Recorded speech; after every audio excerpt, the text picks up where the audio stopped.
Man, the show was supposed to save anime. God damn it.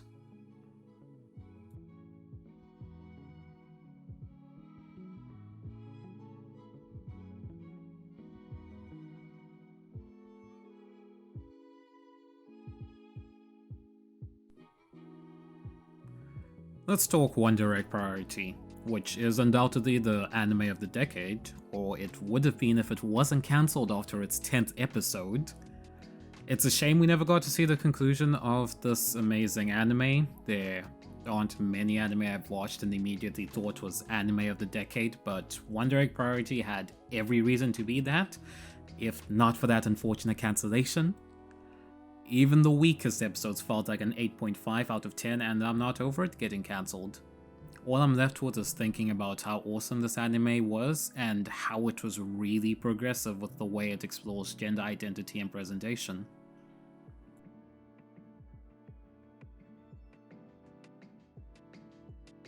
Is there an intersection between things I know nothing about and things I'm going to talk about? Yes, and it's a perfect circle.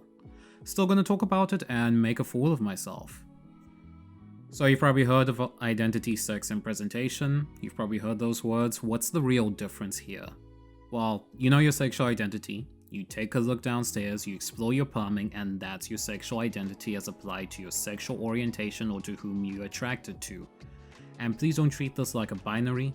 I'm not smart enough to explain why binary regulation of sexuality suppresses the subversive multiplicity of a sexuality that disrupts heterosexual and reproductive hegemonies. That's a whole lot of words to say, don't be J.K. Rowling. As for identity, that doesn't necessarily have anything to do with your sex. I'm a guy being a dude, and it might be a coincidence that I've got male plumbing. It's just your sense of being a man, woman, both, or neither. But someone with different plumbing can also be a guy being a dude. It's not exclusive to me. And finally, we've got presentation. If you're male and you identify as a guy being a dude, you can still present as a woman. Clothing, in a lot of ways, is just a symbol, and it can serve as a visual metaphor for identity, even if that metaphor doesn't match either your sexual or gender identity. Whilst English does like gendered first-person pronouns, Japanese doesn't, and the usage of a specific pronoun also contributes to your presentation. Identity and presentation are far more complex topics than I could ever explain, and I'm not going to try. Just acknowledge that our perceptions of identity and presentation aren't rigid things, but they change by region, time period, and a whole bunch of factors I'm also not smart enough to claim I know anything about. For a director who explores these ideas in a nuanced and iconic way, we have Kumihiko Ikuhara of such minor works as Revolutionary Girl Utena, Sarazanmai, and Lesbian Bears with Guns. Let me repeat that for you. Lesbian Bears with Guns. In Utena, the titular Utena is seen wearing a boy's jacket, tight booty shorts, and oh look, she wants to be a prince. This came out in 1997. 22 years later, he comes back and continues tackling these things in Sarazanmai, which you should go watch immediately. Do you see Kazuki Yasaka? Do you see him? Well, this is also him. And this is also him. If you can't tell, Ikuhara is kinda based, and the industry is still catching up to him. But goddamn does it feel like Wonder Egg Priority picked up the baton and ran with it.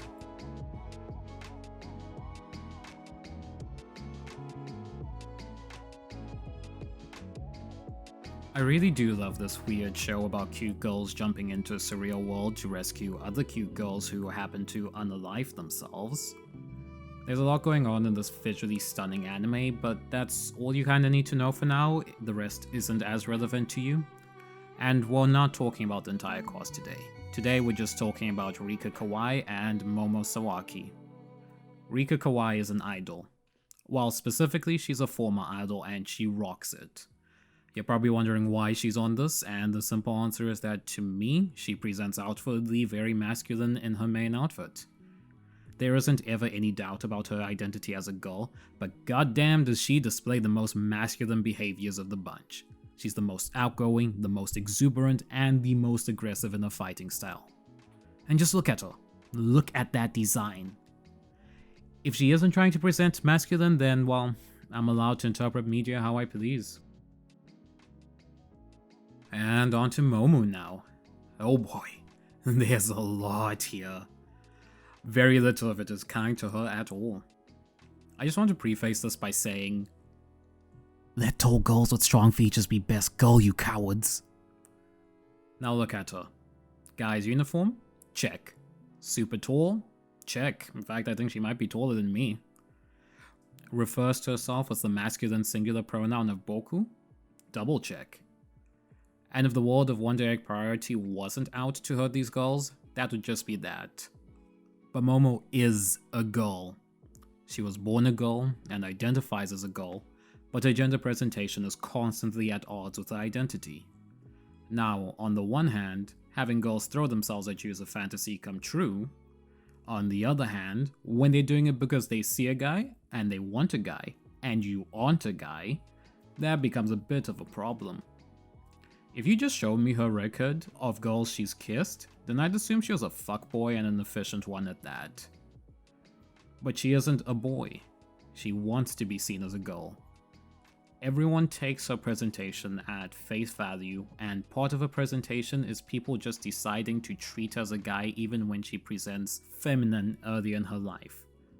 Her best friend, the first person Momo thought could see her as a girl and liked her for that reason, still tried to kiss her. And then said friend unalived herself, but that's One Direct Priority and that kinda just happens. And I guess if even your best friend sees you as masculine, you may as well just stay locked up in that box that they put you in. At least now we're at episode 10 where things are finally looking up for Momo. Right from the get-go, she's asked out on a date. Look at her. She looks happy. It's cute as hell, and look at that guy dressed in that awesome pink getup. Thank God he's not a gay guy asking another guy out on a date. That wouldn't happen, right? Right? Yeah, Momo's life is suffering. I can't even be angry at this dude. He just took her presentation at face value like everyone else. Man's probably thought he just landed a date with the guy of his dreams. Imagine his surprise when Momo shows up presenting as a girl, which she is, and which she wants to be seen as, but that never happens. There is a conflict that is occurring here between sexual orientation and gender identity, and as much as wishful thinking might have you believe otherwise, some barriers just can't be overcome. By now, Momo has been hurt, and she's been harmed by this constant conflict between her identity and her gender. It's like the very universe is out to get her. By now, she's lost her will to fight, and she's subsumed herself in an identity she doesn't care for.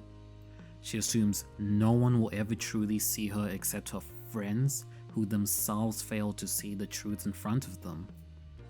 At this point, she doesn't even want her own name. Enter the best goddamn boy of this show, Kaworu Kurita. Have you ever seen a character and know they're probably listening to your kind of music? Well, that's Kaworu for me. God damn is Kaworu fly. And yeah, I want that jacket. That ain't my flag and those aren't my colors, but that jacket is pure swag and Dave Chappelle can't tell me otherwise. Kaworu is a man. Full stop, no questions asked. Kaworu has also been deeply hurt and harmed by his identity and by the people closest to him. And well, there's a reason he's here and it isn't a pretty one. Maybe because of that, Kaworu is the second person in this show who sees Momo for who she is. He takes one look at her, looks past the fake masculine name that she gives him, and guesses her real name on the second try. After being hurt and harmed for a presentation, after having given up on that fight, and being so subsumed into someone she doesn't want to be, someone looks at her and sees her for who she is. Like everyone who Momo has saved in the odd and surreal egg world, Kaworu falls in love with her. It's funny, of all the girls, it's only Momo who inspires this reaction. and in a way directly plays into the trope of a knight saving a damsel in distress. For the other members of our main cast, this dynamic isn't ever at play, further reinforcing the issue in identity and presentation in Momo's life. But in this final scenario, the role Momo plays at the end is different. The two of them sit on a bench by the train tracks to the afterlife and have a sincere discussion. Kaworu, having been saved, promises to save Momo in turn. He promises to play the role of a knight for his damsel Momo. He's even given her his jacket, everything a gentleman should be doing. And Momo tells him honestly that not every girl wants to perform the role of the damsel. Not all girls want to be protected. But that assumes you're a girl in the first place, and Momo's life has done nothing but reinforce that she'll always be seen as a guy, that she has no choice in the matter. Kaworu refuses that world. In a moment of stunning empathy, he refuses to let her believe she's anything but a lovely girl. And in turn, Momo tells her he's a brave boy. Rather fitting for a knight in shining armor.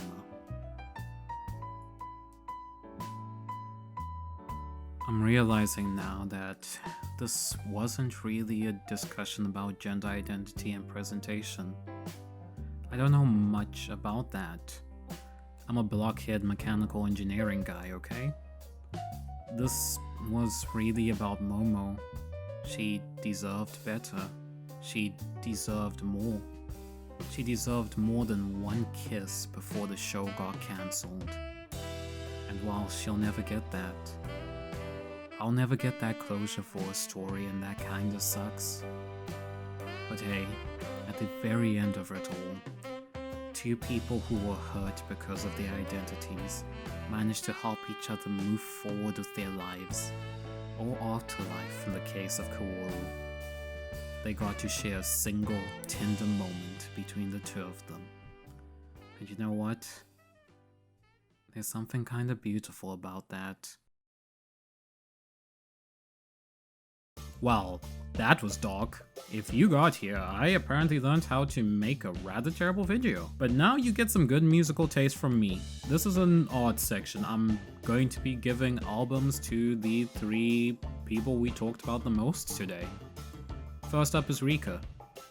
And I'm going to slander her by saying she's a Drake fan. I'm sorry, but she is. She's that friend who goes to every Drake concert. But I also feel like she's got just a hint of culture, and I'm also gonna give her Lil Wayne. She's definitely listening to all 5 Carter albums. And if you disagree that Wheezy is culture, then go swallow my words and taste my thoughts, alright? Momo is a Tyler the Creator fan. Ego, Flower Boy, you wanna talk gender presentation, identity, and coming to understand yourself? Well, I know who's doing that well. We also do stand Frank Ocean in this house, but that's not the point of this. And because Momo deserves just the slightest hint of fun and happiness in her life, she's also listening to Tierra Whack. And now Kaworu. You ever see a character and you just know for a fact that they're listening to the same music as you? Well, Kaworu is listening to that weird sort of conscious rap, you know. And so I'm giving him Danny Brown and Earl Sweatshirt. Anyway, good night. This has been a guy being a dude.